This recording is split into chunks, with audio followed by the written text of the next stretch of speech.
सुशिर वाद्य यंत्र यानी हवा से फूंक मारकर बजाए जाने वाले वाद्य यंत्र, उनको क्या बोलते हैं?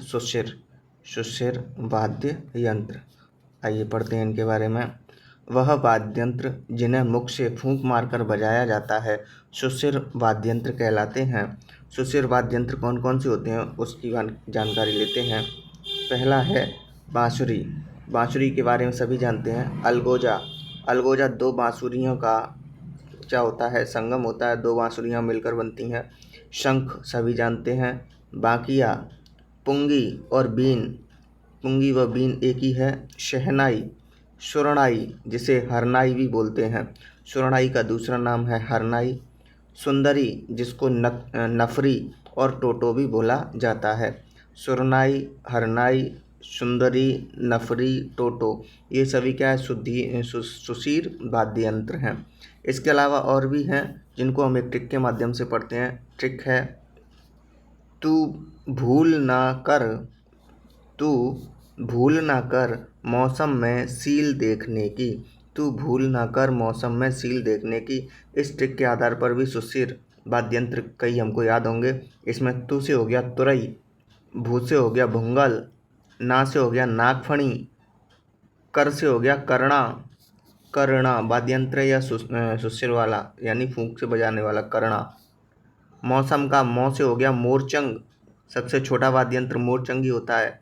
स से हो गया सतारा और म से हो गया मसक। म से हो गया मयंक, यह शंख का बड़ा रूप होता है। इसके अलावा है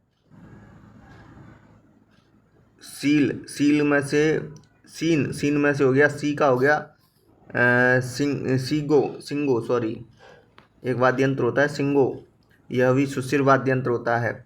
इसके अलावा नड़ भी एक क्या है? सुशिर वाद्य यंत्र है। तो कौन सी है हमारी ट्रिक का नाम है साहब तू भूल ना कर मौसम में सीन देखने की। सीन देखने की क्या मत कर? भूल मत कर। तू से तुरई, भूल से भुंगल, ना से नागफणी, कर से करना, मौसम के मौ से मोरचंग, स से सतारा, म से मसक, म से मयंक, सीन से हो गया सिंगो और न से हो गया नड़। तो ये वाद्य यंत्र भी हमारे सुशिर वाद्य यंत्र के अंतर्गत आते हैं। इसके अलावा दो अन्य वाद्य यंत्र और हैं जिनको कहते हैं पावरी और तारपी। पावरी और तारपी यह दोनों वाद्य यंत्र भी सुशिर वाद्य यंत्र के तहत आते हैं। पावरी और तारपी जो है वह कथौड़ी जनजाति के प्रमुख वाद्य यंत्र माने जाते हैं। आइए कुछ वाद्य यंत्रों के बारे में पढ़ते हैं। उसमें सबसे पहला है बांसुरी। तो बांसुरी का जो पर्यायवाची है वह है मुरली, सब जानते हैं। इसके अलावा वेण के अलावा वासु के अलावा नादे, यह सभी भी बांसुरी के पर्यायवाची माने जाते हैं। मुरली, वेण, बांसु, नादी। वैदिक काल में प्रचलित वाद्य यंत्र कौन सा है? तो बांसुरी वैदिक काल में भी प्रचलित था। बांसुरी वाद्य यंत्र बना होता है बांस की लकड़ी से। आदर्श बांसुरी में छिद्रों की संख्या होती है 7। आदर्श बांसुरी में छिद्रों की संख्या कितनी होती है? 7। पावला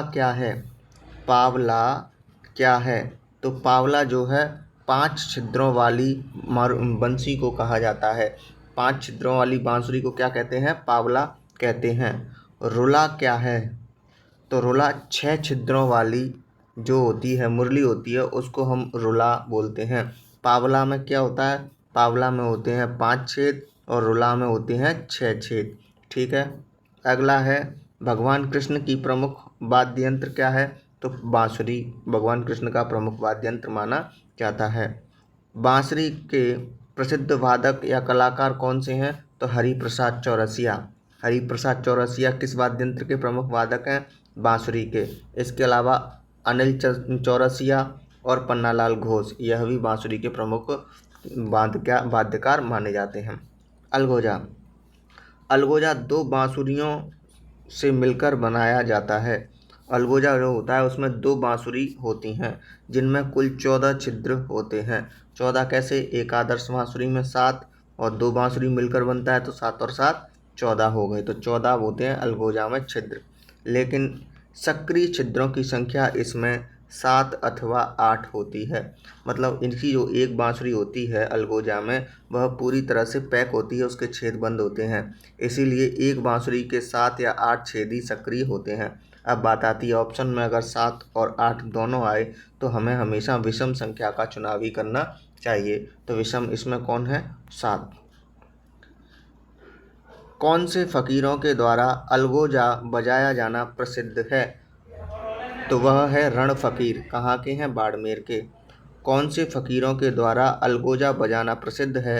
बाड़मेर के रण फकीरों के द्वारा जो अलगोजा बजाया जाता है वह प्रसिद्ध है। राजस्थान का लोक वाद्य यंत्र माना गया है अलगोजा। राजस्थान का लोक वाद्य यंत्र क्या है? अलगोजा है। अलगोजा किन जनजातियों में प्रसिद्ध है? तो कालबेलिया और भील जनजाति में अलगोजा बजाना बेहद प्रसिद्ध है। अलगोजा के प्रसिद्ध कलाकार कौन थे? धौंदे खान। अलगोजा के प्रसिद्ध कलाकार कौन थे? धौंदे खान। इसके अलावा रामनाथ चौधरी। रामनाथ चौधरी और धौंदे खान दोनों ही अलगोजा के प्रसिद्ध कलाकार या वादक माने जाते हैं। धौंदे खां के बारे में प्रसिद्ध है कि अंतर्राष्ट्रीय कलाकार रहे हैं धौंदे खां अलगोजा बजाने के, जिन्होंने 1951 तथा 1982 के एशियाई खेलों में अलगोजा बजाया था। इसके अलावा तत्कालीन प्रधानमंत्री राजीव गांधी की शादी में भी धौंदे खान ने अलगोजा बजाया था।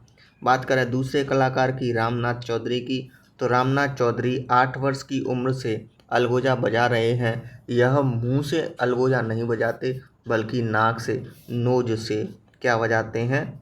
अलगोजा बजाते हैं। सो नाक से अलगोजा बजाने वाले कलाकार का नाम है रामनाथ चौधरी। अलगोजा 2 बांसुरियों में से अगर एक बांसुरी छोटी हो तो उस अलगोजा को क्या कहेंगे? पावा अलगोजा। पावा अलगोजा क्या है? एक बांसुरी छोटी हो और एक बड़ी हो तो उसको क्या बोलेंगे? पावा अलगोजा बोलेंगे। राइटिंग पे ना जाएं, राइटिंग मेरी खराब है। दूसरा है, अगर दोनों बांसुरियां बराबर हों तो उसको क्या बोलते हैं? डेडा अलगोजा। डेडा अलगोजा। डेडा अलगोजा क्या है? जिसमें दोनों बांसुरियों का आकार समान होता है, उसको डेडा अलगोजा बोलते हैं। नेक्स्ट, शहनाई। तो शहनाई का निर्माण शीशम की लकड़ी से मिलकर होता है।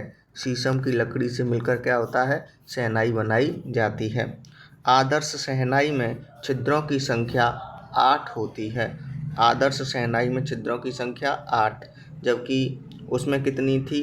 अलगोजा में 14, दो बांसुरी की मिलाकर, और आदर्श बांसुरी में कितनी थी? 7। ठीक है।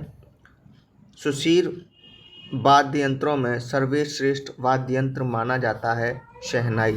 सुशीर वाद्य यंत्र में सर्वश्रेष्ठ वाद्य यंत्र किसको माना जाता है? शहनाई को। जबकि राजस्थान का सर्वश्रेष्ठ वाद्य यंत्र किसको माना जाता है?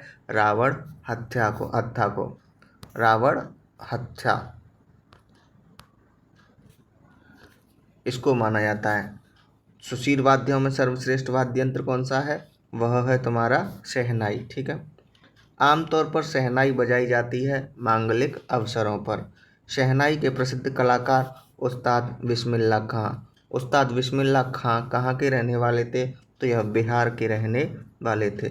उस्ताद बिस्मिल्लाह खां के अलावा उस्ताद चांद खां व मांगी बाई लोक कलाकारों में गायिका भी रही हैं, नृत्यांगना भी रही हैं और वाद्य यंत्र वादक भी रही हैं, लेकिन ये तीनों मांगी बाई अलग अलग हैं।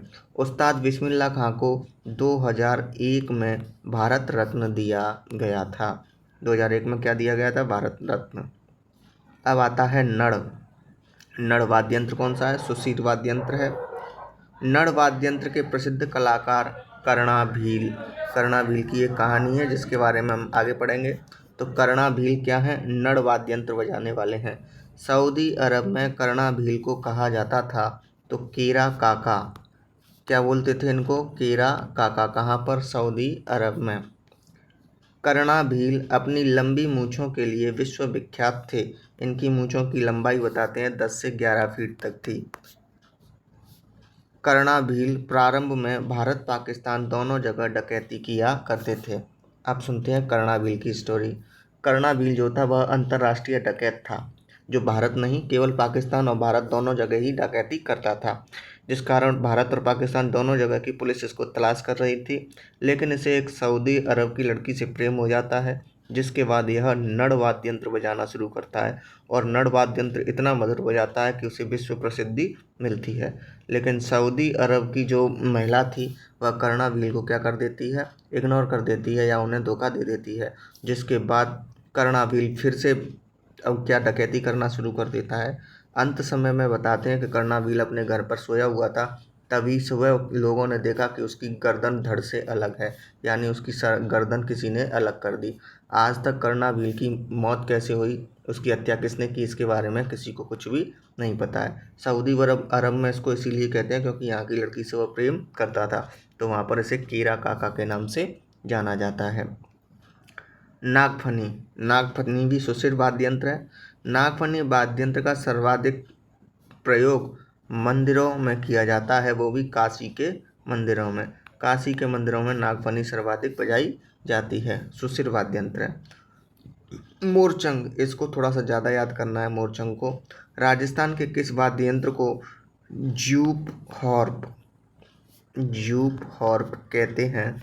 जूप हॉर्प मतलब आकार में छोटा, तो राजस्थान का जूप हॉर्प कहलाता है मोरचंग। मोरचंग क्या है? यह आकार में सबसे छोटा वाद्य यंत्र है, बहुत छोटा वाद्य यंत्र है। मोरचंग वाद्य यंत्र के बारे में अंग्रेज कहते थे कि राजस्थान के लोग तो अपनी मूछें बजा सकते हैं। मोरचंग इतना छोटा वाद्य यंत्र था कि वह मूँछों के अंदर छुप जाता था। यही कारण था कि अंग्रेज कहते थे कि राजस्थान के लोग जो हैं, कलाकार जो हैं, वह अपनी मूँछों को भी बजा सकते हैं। मोरचंग का निर्माण पीतल से होता है। किस धातु की बनी होती है? पीतल की होती है, लेकिन वाद्य यंत्र सुशिर होता है, ध्यान रखना, पीतल की बनी होती है। मोरचंग के प्रसिद्ध कलाकार गफूर खां। मोरचंग के प्रसिद्ध कलाकार कौन है? गफूर खान। मशक क्या है, पढ़ते हैं। वर्तमान में राजस्थान पुलिस बैंड का एक प्रमुख वाद्य यंत्र है मशक। मशक क्या है? राजस्थान पुलिस बैंड का प्रमुख वाद्य यंत्र माना जाता है। भैरू जी के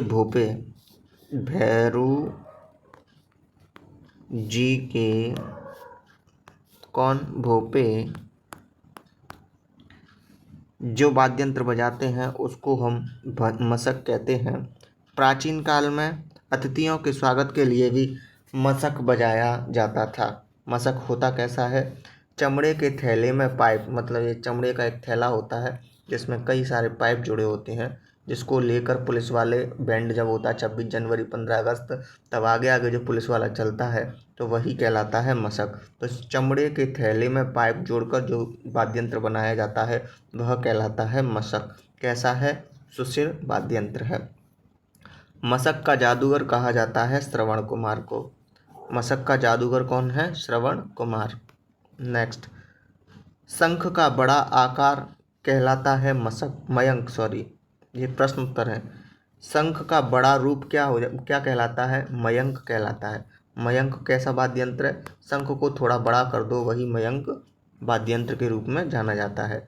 सतारा वाद्य यंत्र मिलकर बना होता है, तो सतारा जो वाद्य यंत्र है वो 3 वाद्य यंत्र से मिलकर बनता है, अलगोजा, बांसुरी व शहनाई।